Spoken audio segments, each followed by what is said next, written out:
Hello, how are you? Welcome to Qualitative Wednesdays. We are here today to talk about qualitative research that knocks your socks off, MicDrop Worthy, or hits the ball out of the park. As someone who has English her second language as her second language, I should tell you that I have learned those expressions slowly and surely, and it's very interesting to me how I often actually go back to my friend Google to try to understand where they come from. Just as a side, one that I had to go and understand is the nosebleed seats during concerts.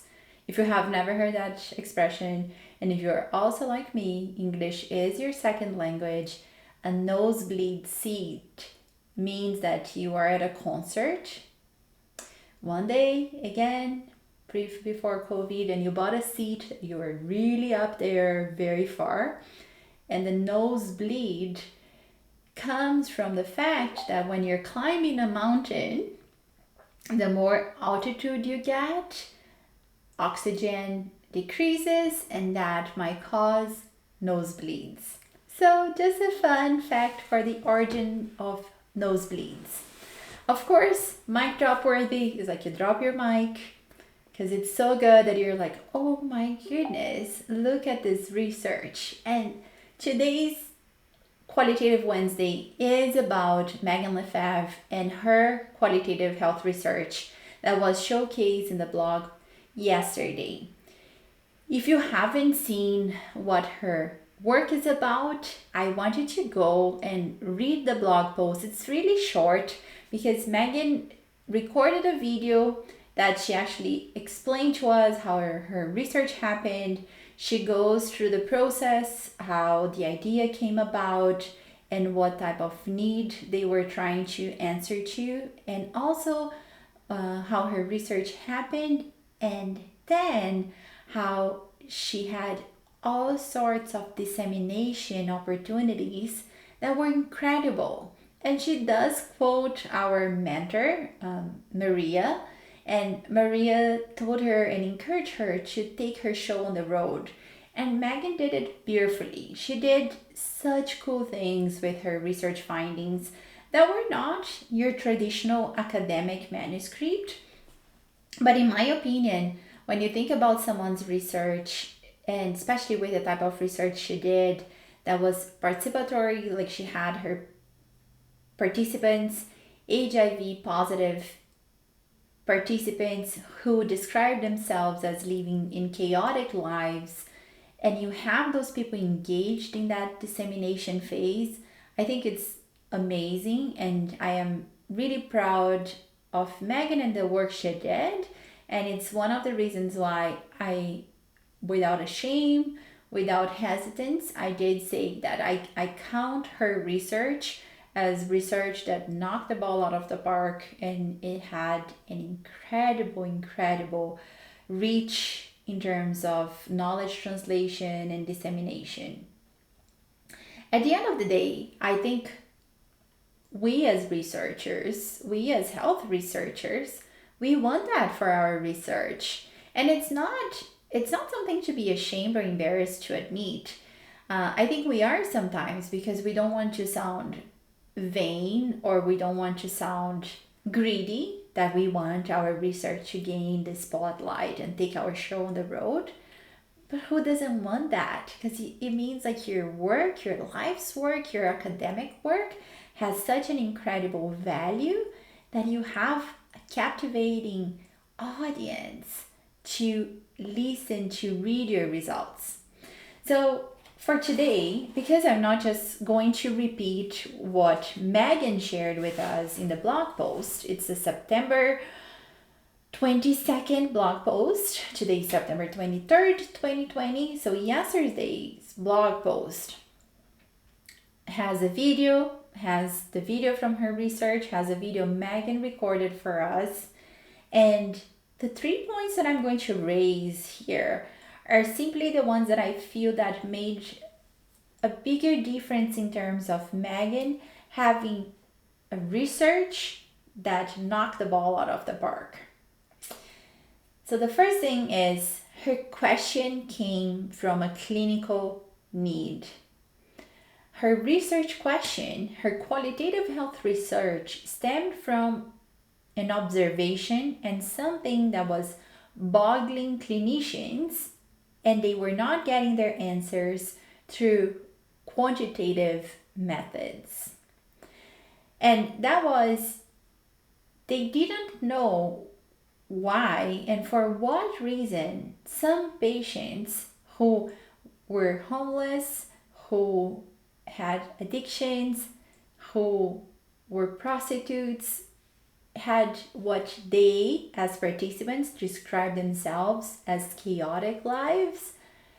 What was happening that those people were so disciplined in taking their HIV medication in a regimen that actually led them to have blood work and outcomes that surpassed the clinician's expectations. And on the other hand, the clinicians would see people with all sorts of supports that failed to take their medication as prescribed. So what was happening there? And with that research question, they started their qualitative work with focus ethnography. So that's reason number one, that in my opinion, Megan's research had the impact and the type of reach and meaning and impact that it did. The second factor that I really want to highlight and probably underline here is participants were part of it. So she describes in her video how they describe themselves as living chaotic lives. So they were active participants in naming things, but I also think that her research was strength-based, and that makes it more unique. And it's something that I have emphasized many times in the course of my work with qualiq, the blog posts, and a lot of the things that I do and say here with you on Wednesdays and even in my consulting work. And it's that whole idea of qualitative research has in the past showcased a lot of the issues that are detrimental to people's lives and them thriving in their situations. And especially because we're always trying to gain this understanding of human experience. Human experience is never 100% good or never 100% perfect. Let's say like perfect is impossible, but it's not 100% happy. Like no matter what the circumstances, that's not possible.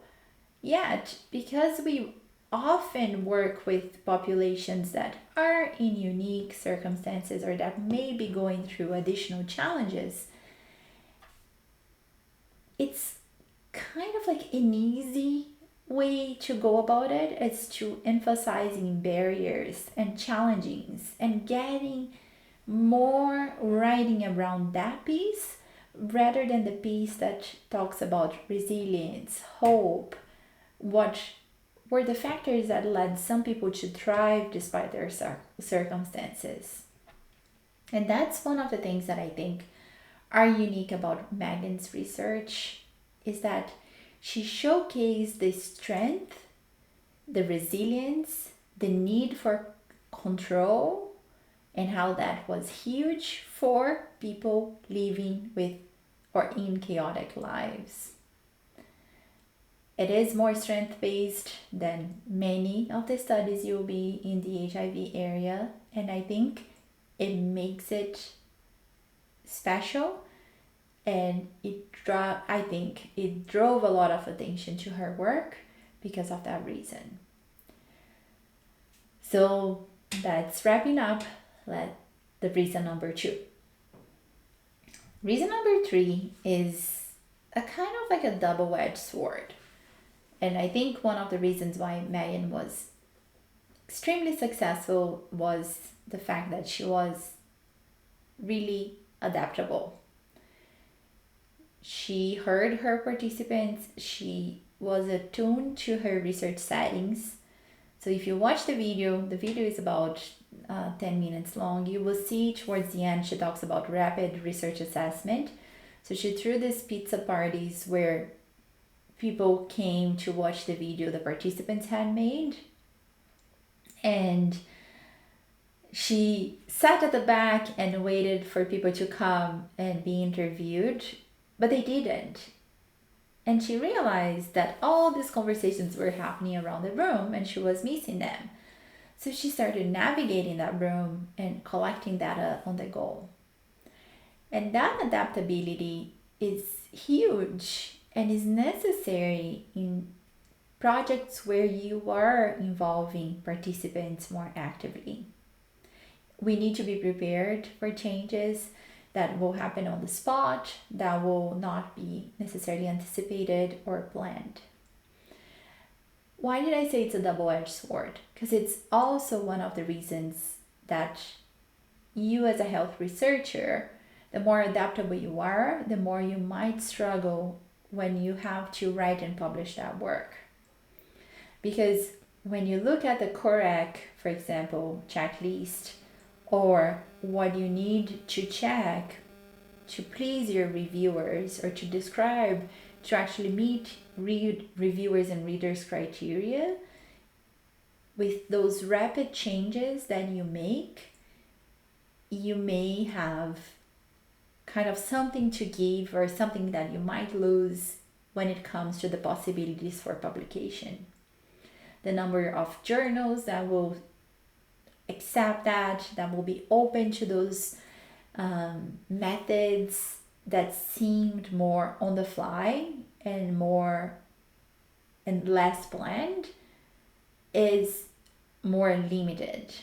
And that's the reality. If anyone thinks or says I'm wrong, I'm open to receiving that email or that direct message, and please show me I'm wrong. I'm actually more than happy to be wrong in this case. However, I don't think I am. Yeah, I kind of wish, but I don't think I am. So that wraps up today's Qualitative Wednesday. I hope you enjoy her blog post immensely. It is such a treat to actually have had Megan as someone who inspired me through grad school. She was wrapping up her PhD when I was basically in the first summer of mine, like at the thick of my research. And we became friends. We've been in each other's corner since then. And I'm really glad that I got her to come and showcase her research on the blog and to you, so you can be inspired by Megan and by her work. So have a good day, and if you have any questions, please reach out. I can always forward questions to and forward emails with Megan, and I think she would be more than excited to answer any questions you have, or to actually answer things and discuss more aspects of her research. If you are working with HIV participants, HIV-positive participants, or in an area related to that, she is definitely an asset and someone that you can look up to in terms of her work and what she did. Talk soon. So bye for now.